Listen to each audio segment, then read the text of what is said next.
और मैं एक वाक़या सुनाता हूँ आपको सर। मैं तो कल मैं मैनपुरी से आया हूँ, जैसा कि आपको पता है, और हमारे मैनपुरी में एसपी और लखीमपुर के रहने वाले हैं। उन्होंने कल चुनाव के मद्देनजर एक मीटिंग की थी, और उस मीटिंग में उन्होंने नगर पालिका अध्यक्ष से मेरे को फ़ोन कराया कि विनोद राज योगी से कह दो कि वो भी आ जाए मीटिंग में। नगर पालिका अध्यक्ष ने, सुनो सुरेश भाई, आपने बहुत अच्छे श्रृंगार के गीत पढ़े हैं, मैं तो तुम्हें सन्यासी समझता था, तुम तो अय्यासी निकले। ही की बात नहीं है, ताली बजाओ। तो सन्यासियों की क्या मन नहीं होता है भाई साहब। ये आज तक जितने फिल्मी गाना बने हैं किसी नौजवान के लिए नहीं बना, लेकिन ये बना है कि जोगी लुट गई तेरे प्यार में, जाने तुझको खबर कब होगी। और सन्यासियों का हौसला हमारा आसाराम 80 साल का जवान है।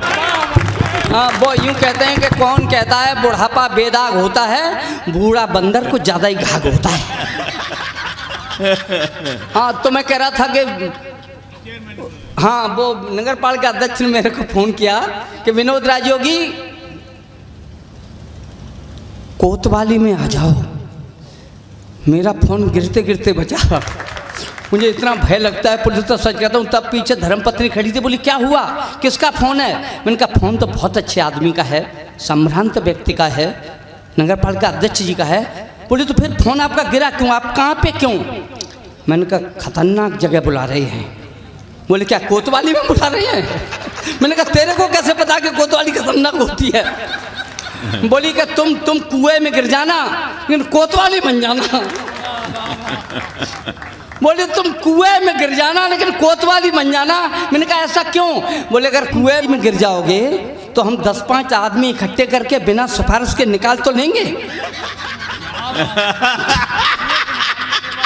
ऐसा बढ़िया बढ़िया। अगर तुम कुएं में गिर जाओगे तो हम 10-20 आदमी इकट्ठे करके बिना सिफारिश के निकाल तो लेंगे, और तुम कोतवाली जा रहे हो और घर में 100 रुपये नहीं है।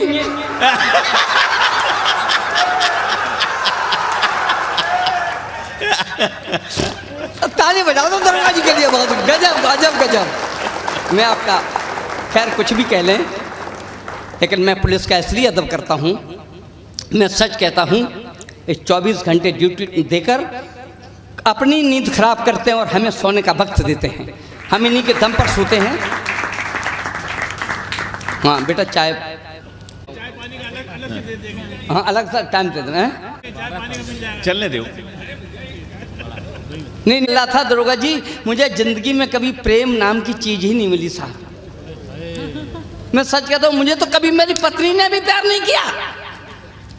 कितनी भी ज्यादा घर में भरी हो चीज कोई, सुने, कितनी भी ज्यादा घर में भरी हो चीज कोई, पर हर चीज हमें नेक नेक देती है। बाज आ गया हूं मैं तो पत्नी की आदतों से, हमको हर एक चीज छेंक छेंक देती है। प्रेम प्रेम जाने नहीं ऐंठती है, रस्सी जैसी मांगने पर रोटियां भी फेंक फेंक देती है। वो उससे तो ज्यादा मेरी भैंस वफादार है, जो सुबह शाम दूध हमें रैंक रैंक देती है।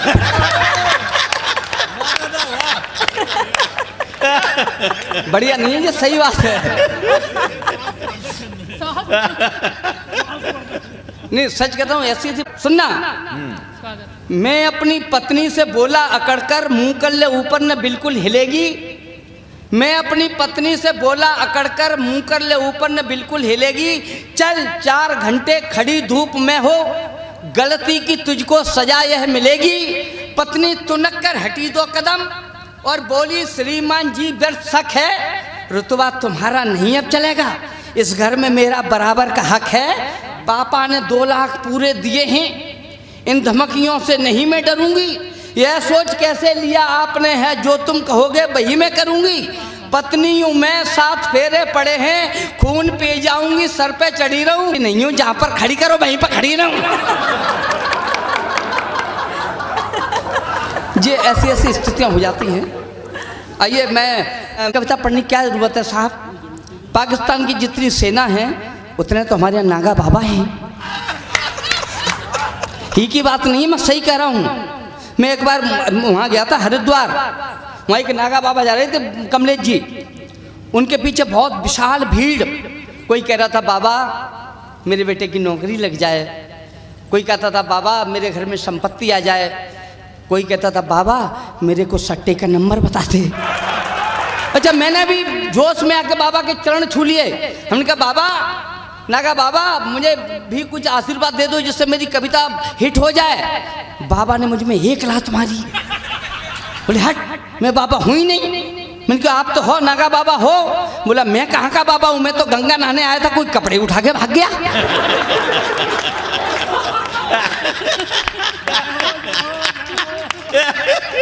ये स्थितियां हैं देश की। मेरी बस्ती में एक बाबा जी आए, सुनना असली सुने, आनंद लें, अब मैं मूड में आ रहा हूं। मेरी बस्ती में एक बाबा जी आए, उन्होंने प्रवचन सुनाए। मानव शरीर नश्वर है, इसमें हड्डियां हैं, मांस है, खाल है, घर गृहस्थी जी का जंजाल है। इसमें हड्डियां हैं, मांस है, खाल है, घर गृहस्थी जी का जंजाल है। इससे नाता तोड़िए, परमपिता परमेश्वर से संबंध जोड़िए। उन्होंने इतने ऊंचे आध्यात्मवादी विचारों को छुआ कि हमारी बस्ती के रामलाल पर कुछ ज्यादा ही असर हुआ। उन्होंने इतने ऊंचे आध्यात्मवादी विचारों को छुआ कि हमारी बस्ती के रामलाल पर कुछ ज्यादा ही असर हुआ। वह सवेरे अपनी धर्मपत्नी को लाकर बोला, बाबा जी मैं भी बाबा होना चाहता हूँ, लेकिन ये पत्नी नहीं होने देती, इसे समझाइए, इसे भी प्रवचन सुनाइए। बाबा जी ने इतने प्रवचन सुनाए, इतने प्रवचन सुनाए कि सुबह शाम के अभ्यस्त हो गए। रामलाल तो बाबा नहीं हो पाया, बाबा जी ग्रस्त हो गए। ये स्थिति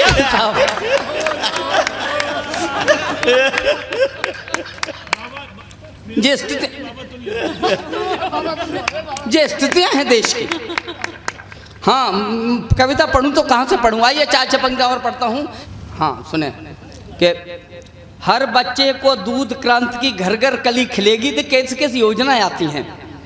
हर बच्चे को दूध क्रांति की घर घर कली खिलेगी, गांव गांव में अब गरीब को बकरी मुफ्त मिलेगी। गांव गांव में हर गरीब को बकरी मुफ्त मिलेगी। यह सरकारी हुई घोषणा, नई योजना आई। दीनू ने रुपया उधार लेकर फाइल बनवाई और हुई जांच पर जांच, बाद में लिस्ट गई थी टांगी। 13 जगह गई थी फाइल, सबने रिश्वत मांगी और सबको देनी पड़ी कर्ज में, नाम सेठ के लिख गई। बकरी के चक्कर में उसकी भैंस दूध की बिक गई।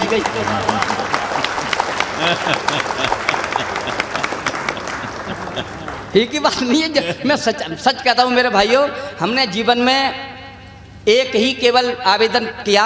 कमलेश द्विवेदी आप सुने, मैं आपको अपना दर्द सुनाता हूँ। आज पीसीएस का एक ही आवेदन हमने अप्लाई किया केवल सन 82 में, 82 में। उस पर 3 आदमी के हस्ताक्षर होने थे साहब।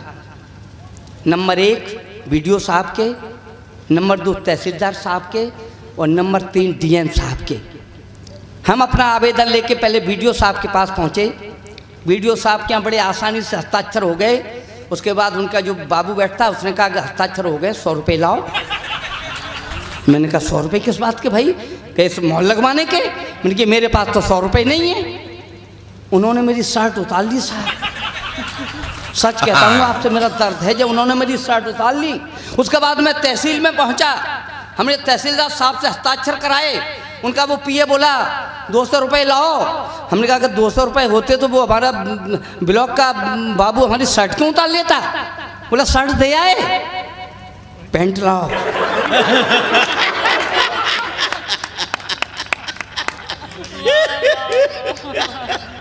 मैं सच कहता हूँ मेरे भाई, उन्होंने हमारी पैंट उतार ली। फिर हम डीएम के पास तो गए ही नहीं।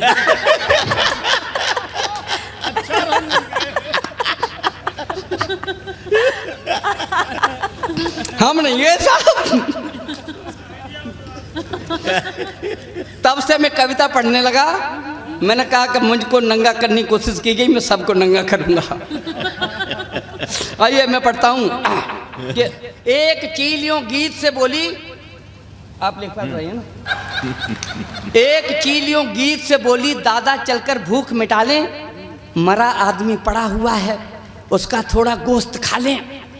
वह बोला वो बहन हमारी ज़्यादा हमको नहीं सता, कहाँ पड़ा है मरा आदमी, हमको उसका पता बता। वह बोली तहसील के अंदर। वह बोली तहसील के अंदर। जहाँ पर खंबा गड़ा हुआ है ठीक उसी खंबे के नीचे मरा आदमी पड़ा हुआ है। सुनकर गिद्ध बड़ा गुस्साया, बोला तुझसे बहुत थड़े हैं। सुनकर गिद्ध बड़ा गुस्साया, बोला तुझसे बहुत थड़े हैं। उल्टी सीधी बातें करती, वहाँ गिद्ध तो बड़े बड़े हैं।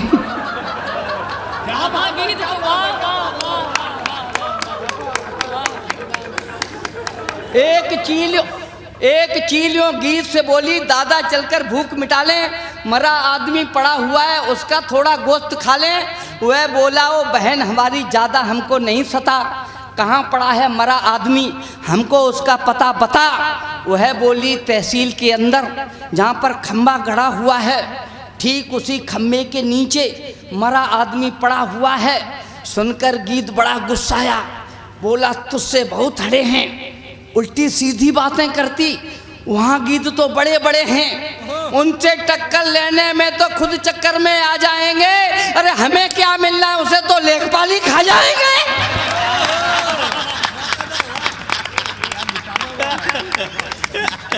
स्थितियां हैं। हम बहुत सारी बातें हैं जिन्हें हम आपसे करना चाहते हैं, लेकिन समय नहीं है। समय है इंस्पेक्टर, वो मैं इंस्पेक्टर साहब का मैं बहुत अदब करता हूँ। आइए मैं 4 पंक्तियाँ और पढ़ देता हूँ। मैं आपसे इजाज़त चाहता हूँ साहब, आपसे इजाज़त। सुना, वो मैंने कानपुर में जो पंक्तियाँ पढ़ी थी और वहाँ डीएसपी साहब बैठे थे, अब वो रिवॉल्वर लेकर मेरे पास तक आने की कोशिश की उन्होंने। मैंने कहा भैया मुझसे गलती हो गई। बोले नहीं नहीं तुम तो पढ़ो, मैं उसे ढूंढ रहा हूँ जिसने तुम्हें बुलाया है।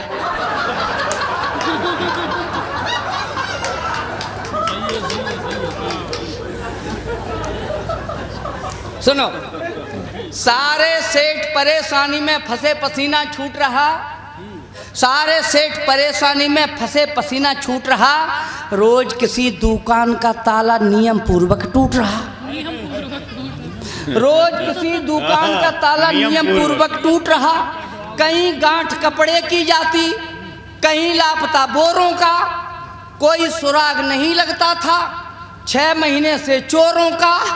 सब सेठों ने चुप चुप मीटिंग की थी, मत को आराम करो, ऐसे तो सब लुट जाएंगे, बुद्धिमता का काम करो। जहर मिलाकर बना मिठाई हर दुकान में रखवा दी, ठीक तिजोरी के ऊपर ही थोड़ी थोड़ी ढकवा दी। सुबह नगर में पता करेंगे कौन जहर से मरता है, चोर पकड़ में आ जाएगा, चोरी वही करता है। हुआ सवेरा ताला टूटा, करने का फल भोगा जी, मैं परिवार के मरे सुबह थाने के एक दरोगा जी। अरे भैया, नहीं वो भाई साहब की तरफ मत देखिए। नहीं, जब मैनपुरी की बात है, उन्नाव की कोई जिक्र नहीं है। उन्नाव की पुलिस बहुत ईमानदार है, मैं सच कह रहा हूँ, मैं दावे के साथ स्टाम्प पे लिख सकता हूँ, उन्नाव की पुलिस बहुत ईमानदार है। एक पंक्ति और सुन लें साहब। वो आप रामनेश पाल साहब को जानते होंगे शायद, लखनऊ के, उन्होंने 4 पंक्तियाँ लिखी साहब, मैं कोट करता हूँ। कमलेश द्विवेदी जी मोबाइल बंद कर दिया करो, शरीफों की महफिल में मोबाइल चलाना अपराध होता है। यही की बात नहीं, मैं सही कह रहा हूँ। उन्होंने 4 पंक्तियाँ पढ़ी साहब, मेरे दिल पर उतर गई। मैंने सारे जीवन व्यंग लिखे, लेकिन उस व्यंग तक मैं नहीं पहुँच पाया। उन्होंने लिखा कि वक्त कितना ही बुरा हो कट ही जाता है। वक्त कितना, ये पंक्तियाँ उन तक पहुँचे, मेरी नहीं है। वक्त कितना ही बुरा हो कट ही जाता है, कोहरा कितना ही घना हो छट ही जाता है। बाबू काम करने से कितना ही मना करे, लेने देने की बातों तो पट ही जाता है। उन्होंने लिखा, और मैंने यूं लिखा इसी बात को, सुने कि कुत्ता मरा एक मालिक का जो चलता था सदा कार में, कुत्ता मरा एक मालिक का जो चलता था सदा कार में, सारे बाबू बुलवाए थे मृत्यु भोज के संस्कार में। नौकर बोला क्यों जी मालिक, जितने लोग बुलाए हैं इस टॉमी के संस्कार में बाबू ही क्यों आए हैं। नौकर बोला क्यों जी मालिक, जितने लोग बुलाए हैं इस टॉमी के संस्कार में बाबू ही क्यों आए हैं। मालिक बोला जैसे कुत्ते पूंछ हिलाकर खाते हैं वैसे ही साहब के आगे बाबू तुम्हें हिलाते हैं, वैसे ही साहब के आगे बाबू तुम्हें हिलाते हैं। इनको खाने से मतलब है, भले बुरे का ज्ञान नहीं, कौन खिलाता क्या खाते हैं इनको कुछ पहचान नहीं। कोई सज्जन पुरुष भूलकर कभी नहीं आ सकता था, इस कुत्ते के मृत भोज को और कौन खा सकता था। आइए मैं एक कविता पढ़ना चाहता हूँ साहब, सुने, और मैं आपको सुपुर्द कर रहा हूँ। सवेरे जब आपसे लोग पूछेंगे कि आपने रात काली की, आपने क्या सुना, तो आप हास्य की कोई बात आप बता नहीं सकते। हो सकता है इनमें से कुछ 2-4 पंक्तियाँ आपको याद रह जाएं। मैं सुपुर्द करता हूँ, मेरा थोड़ा सा हौसला अफजाई कर दीजिए। मैं आपको कविता सुनाता हूँ, सुने, और आपको सुपुर्द करता हूँ। सारा भारत गर्व से मरमर जाता है जिस प्रहरी पर, सारा भारत गर्व से मरमर जाता है जिस प्रहरी पर, वही देश का झंडा लहराता था लगा कचहरी पर। ऐसा ओढ़ा हवा से मिलकर दूर हो गया दिल्ली से, वहाँ पर गिरा जहाँ पर लड़के खेल रहे थे गिल्ली से। झंडे की क्या हुई दशा थी हिम्मत नहीं बताने की, सारे लड़के टूट पड़े थे होड़ लगी हथियाने की। जैसे चिड़िया दाना बीने वैसे परचम बीन लिया, तन से तंगड़े भरत सिंह ने ताकत केवल छीन लिया। तन से तंगड़े भरत सिंह ने ताकत केवल छीन लिया। वैसे भी शैतान बड़ा था लक्षण दंगम दंगा के, खींच तान करने में हो गए टुकड़े 3 तिरंगा के। घर पहुंचा तो उसकी विधवा माँ जमीन पर लेटी थी, जो आजादी के दीवाने देशभक्त की बेटी थी। नूर भालका चला गया 65 की पाक चढ़ाई में, सारी खुशियां नीलाम हुई पतमारा गया लड़ाई में। जो मरकर भी समर भूमि में पड़ा राइफल जकड़े था, उसका बेटा ही झंडे के टुकड़े हाथों में पकड़े था। अरे विनोद जी, जो मरकर भी समर भूमि में पड़ा राइफल जकड़े था, उसका बेटा ही झंडे के टुकड़े हाथों में पकड़े था। बोली तेरी करतूतों से जीवन की खुशी टूटती हैं, यह दृश्य देखने से पहले आंखें क्यों नहीं फूटती हैं। धरती क्यों नहीं फटी, अम्बर ने जुल्म नहीं तुझ पर ढाए। देशभक्त के बेटे में ऐसे अवगुण कैसे आए। वे जिसे पकड़ कर चलते थे उसके टुकड़े ही 3 लिए, मार गाल पर चांटा उसने 3 टुकड़े छीन लिए। जा चला यहाँ से जा पापी, मुझको यह मुंह दिखलाना मत।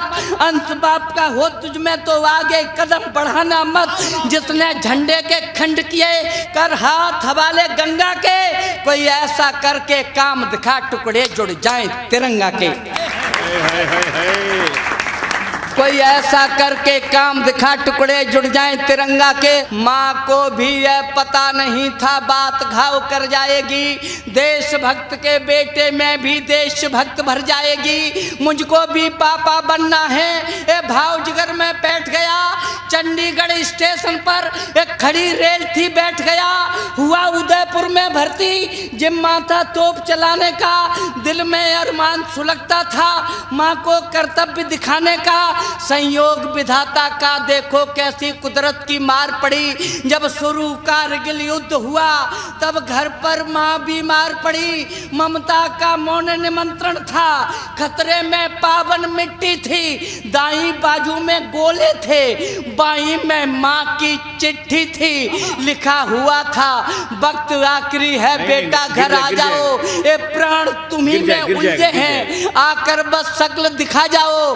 अंतिम सांसें बुला रही, तेरी माँ मरने वाली है। पढ़कर जो पत्र नहीं आया तो माफ न करने वाली है। कागज सीने से लगा लिया और मेरे उन्नाव के बहादुर लोगों, आपके उस देशभक्त लाडले ने सीमा पर खड़े होकर अपनी जन्मदायित्री और जन्मभूमि के बीच धर्म संकट में फंसकर अपनी बीमार माँ को 2 पंक्तियाँ लिखकर भेजी। अगर वो पंक्तियाँ आपको देशभक्त का सही जवाब दे दें तो कोई भी हाथ खाली न रहे, हाथ लहरा देना उसके लिए। कागज सीने से लगा लिया, फिर रोया था हिलकी भर भर, बदले में माँ को पत्र लिखा अपने दिल पर पत्थर रखकर, मेरी माँ मुझे क्षमा करना, तेरा बस मुझसे नाता है, अब उसकी रक्षा करने दे जो सबा अरब की माता है।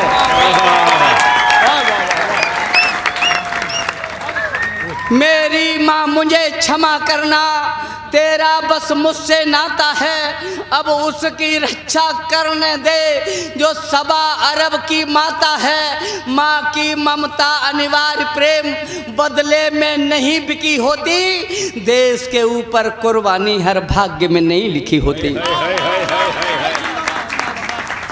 देश के ऊपर कुर्बानी हर भाग्य में नहीं लिखी होती। दूध पिलाकर बढ़ा किया, तेरी नस नस आभारी है, हथियार डालकर आता हूँ तो देश के प्रति गद्दारी है। मेरी माँ तू संबंधों में भगवान से ज्यादा प्यारी है, पर देशभक्त की इच्छा ने ममता भी दुत्कारी है।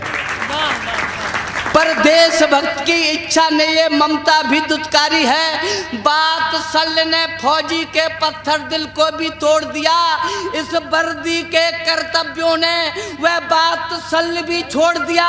ले तोप चल दिया सीमा पर, दिल में विद्रोह बिकलता है, माँ इंतजार में जलती है, बेटा वहाँ आग उगलता है। 8 रोज के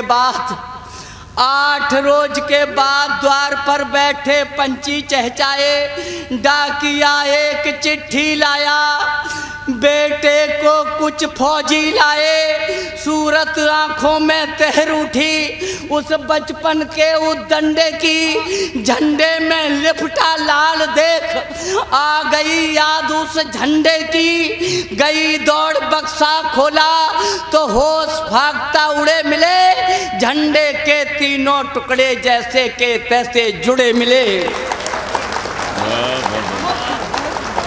झंडे के तीनों टुकड़े जैसे के तैसे जुड़े मिले। देख अजूबा आसमान में फैला कर अपनी झोली, टकटकी लगाकर अंबर में वह ईश्वर से ऐसे बोली, गर देश भक्त में इतनी ही ताकत है हमें दिखा दे तू, मैं सत्य तभी है मानूंगी, बेटा से कुछ बुलवा दे तू। इतना कहते ही आसमान से ज्योतपुंज सा टूट पड़ा, चेहरा चमका, आंखें खोली, फिर होठों से स्वर फूट पड़ा। मेरी माँ क्या विश्वास नहीं, एक टुकड़े किसने जोड़े हैं, तो आँख खोल कर देख मुझे हम वही तिरंगा उड़े हैं। तो आँख खोल कर देख मुझे हम वही तिरंगा उड़े हैं। हंसकर देखो तो अविश्वास के सब पर्दे हट जाएंगे, आँखों से आंसू निकल गए तो टुकड़े फिर फट जाएंगे। आंखों से आंसू निकल गए तो टुकड़े फिर फट जाएंगे। कहते कहते उड़ गया पुंज, रंग मुखमंडल का मिटा दिया, तब चिता बनाई चंदन की, उसमें शहीद को लिटा दिया। फिर हुआ करिश्मा एक, किसी ने अग्नि हाथ से नहीं छुई, बिना आग के आग चिता में है कहकर प्रज्वलित हुई। जनगण मन अधिनायक जय हे, भारत भाग्य विधाता जय हे, जय हे, जय हे, जय जय जय जय हे।